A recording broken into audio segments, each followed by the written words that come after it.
This is now episode 15 of our Let's Play series. Don't hesitate to check in the video description below if you want to see the full playlist. Also, if you want to see other episodes, like I have perfect layout for most of the productions, don't hesitate to check that out. Today is quite an important episode because we're going to start underground mining. We're also going to start using fertilizer in our farms. And lastly, we're going to kick off the lab level 3. We finished the last episode by creating this assembly electric level 2, where we started creating lab equipment level 2. We were using all of the reserves that were on the belt and in the storage over here. Now we've used all of this to create this 137 lab equipment. So we can now delete this. This is not needed anymore. Instead, what is important to do is create a new assembly electric over here at the beginning of the belt. This way, any new lab equipment will be created and then sent on the belt to the different labs, and I have actually already created one level 3. Together we can also create the other ones, for example this one and this one. Let's use some Unity. So now why are we doing 3? Well, because each of them requires 4. This is 4 per minute, so that means 12. 12 is exactly what we'll create in one of these assembly electric level 2. But it's important to realize that to create 12 level 2, we need 24 level 1, plus some liquid nitrogen. 24 level 1, that is why we have still those two over here. One is creating 12, and this one creating 12 too. So this is why we have this belt here. Now, this used to be connected to the storage. Now we can just connect it directly to that assembly. And then the other thing, as we said, is we need liquid nitrogen. This is this new belt coming over here. Let's look at it from the start. If you remember, in the last episode, we started creating the liquid nitrogen over here. One of them exits over here, one of them exits over there. Then it goes into this balancer so that we can decide what to prioritize. Either storage of liquid nitrogen or to send it where it's needed. And in particular, right now, it's actually needed only into this. And if we do a right click over here, you can actually see that it is only ever needed here for now, at least. So let's also start all of this. This way trucks will stop coming over here and this will be fully automated.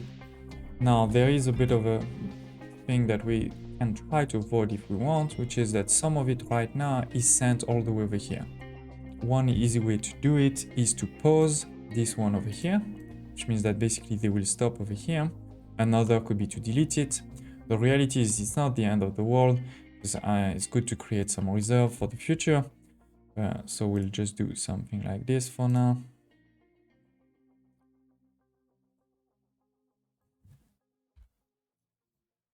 Okay, for these two, but for now we'll stay that pause. And if I improve this production, then I could also use more, but for now they are paused because again, we're producing 12. So this is the equivalent of 3 research labs. And with that, we can start a few new researches. The one that I really want to start right away is this one, power generation level 3. When we ended the last episode, our iron storage was completely empty because we weren't really finding irons anymore. We needed to start digging to find iron. As you can see now, this is completely full because we have started that mine. Let's look at it. So it is, this is the start of the mine. And of course, I've put the reserves just as close as possible. We have here the iron. Here we have our dirt, and here we have our loose storage. The idea is that all of the iron that's taken is going to be sent here, all of the dirt over here, and all of the rocks there. And then here on that last one, you can put empty like this, so that as soon as this is full, there are trucks that are coming to start to empty this. You also need to be careful about the priority. If you put a very low priority and you don't have a lot of trucks, you maybe have trouble. Here we have retaining walls. This is not perfect. And as you can see here, this is the red lines. This is where you need to stop. If I dig more, then this is going to fall. If and when I want to dig more, what I'll do is I'll put a second layer of walls before that wall over here. But for now, this is not needed because now the idea, now that we have this ramp, is I'm just going to go flat all the way. When I'm digging here, I'm getting mostly iron. A bit of dirt, a bit of rock, but very little, versus obviously when you're digging over here, this is mostly dirt. And when you're digging in something like this, you have a lot of rocks. We started to do the same here for the call, and as you can see now, I have this warning here. Building retaining wall may collapse due to terrain. And this is here, because as you can see, this is fully red. And if we look, I'm continuing to dig, so that's not good. Basically, we need to understand that we need to stop digging at level 3. So we're going to delete all of this, this one too. And that doesn't mean we can't dig more later. As I said, it just means we'll need another set of walls if we want to do that. But for now, this is not necessary. Let's just go straight. Okay, and now finally, let's talk about fertilizer and bread.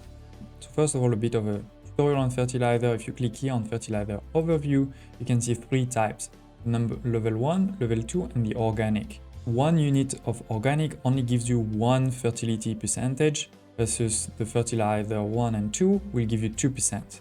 Then the second element is the max soil fertility that you can get is 100% for this one, 120, 140. Usually at the beginning, you have this over here, there's no target, it's just basically the equilibrium. It will be based on how much water you have, are you putting green manure, those type of things. This will reach an equilibrium just based on natural replenishment and whatever you do over here. Obviously, if you move it below the equilibrium, nothing really happens. Then if you start putting it above the equilibrium, what it means is that you're going to start using fertilizer to reach that fertility. Here, for example, we can see that to reach this fertility, it says we'll probably need to use 5.8, so around 6 per minute of fertilizer.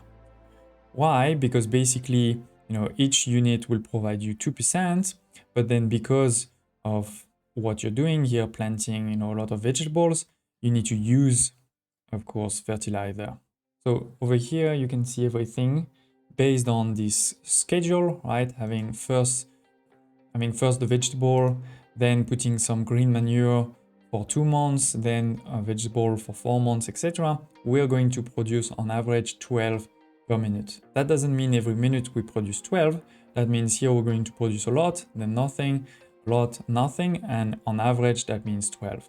If we didn't put any fertilizer, this would here only be 9.7. You may be wondering how much you need.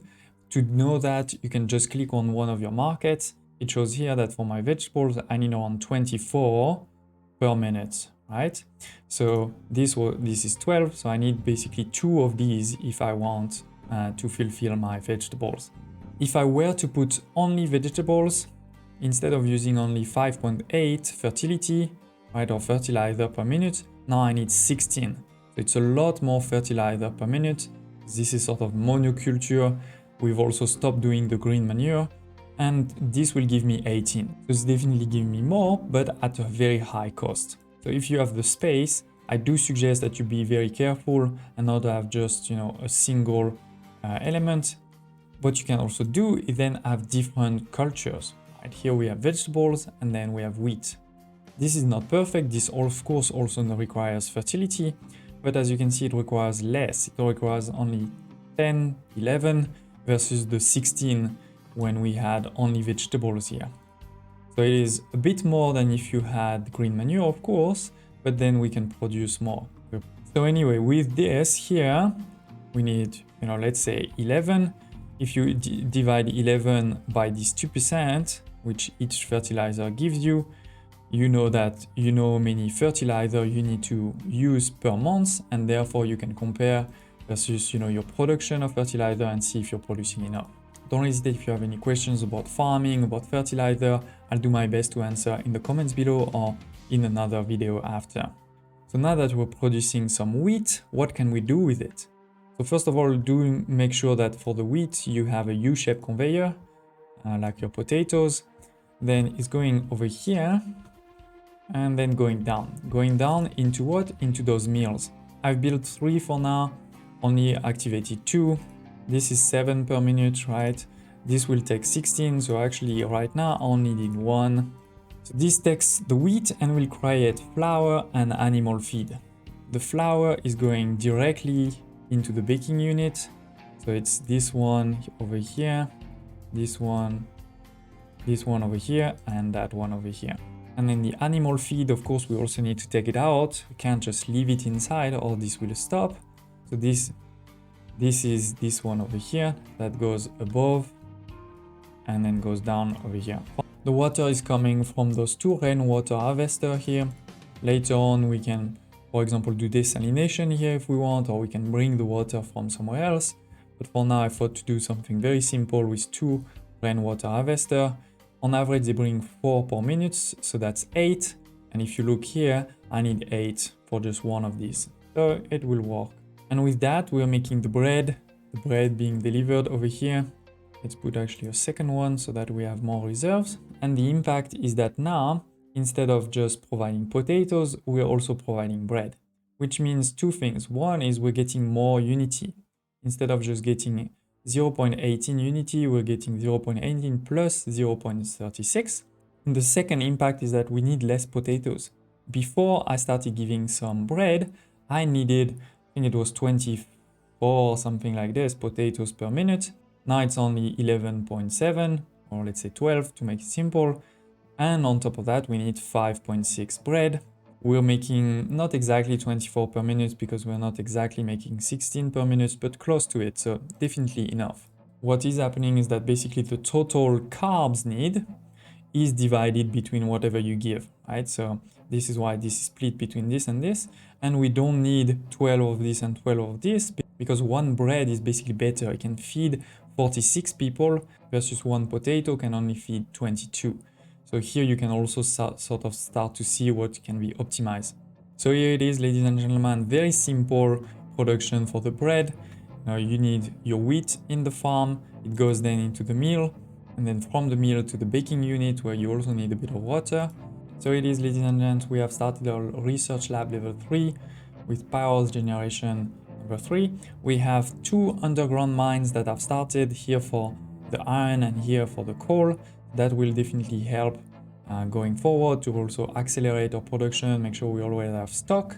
For now, I don't really need to put fertilizer on all of these. It was just more to show you. But here we're using indeed a bit of fertilizer. Basically, we're using 5 over here, 5 over here, and we're using only 3 over here. Another small thing is that I've cleaned here a bit to make sure that those things never stop. Or let's say that the sour strippers are not the problem. To do that, we need to make sure that we don't block the sulfur, the ammonia, and the water.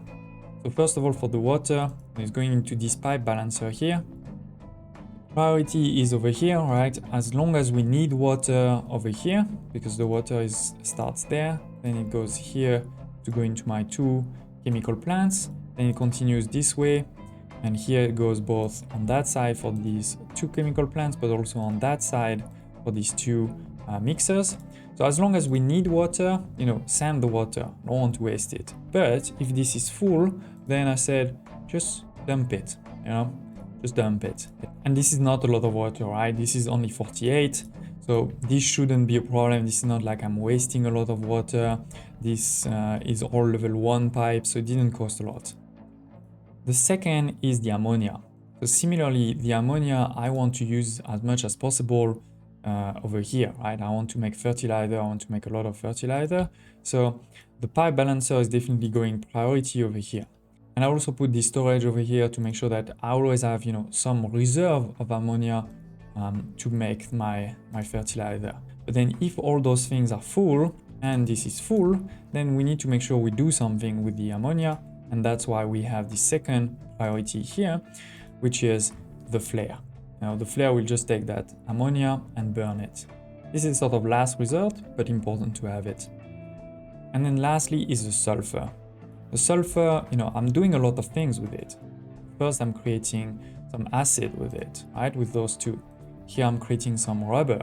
So in a perfect world, this is the exact ratio to use all of the sulfur I'm making. But the reality is I'm not going to, because I don't need, for example, 48 of acid per minute. I don't need so much rubber, like I'm full on rubber. So at some point the sulfur will accumulate. So what I did is, first I put a small storage, right? So that we have some storage. Then there's a balancer here. For now, the priority is on that one, because the idea is I want to make sure that there's reserves of sulfur to make that work. So for example, let's say that this is not working. I don't have any crude oil right now. I'm out of sour water. basically, but I need to make more rubber. I'm out of rubber.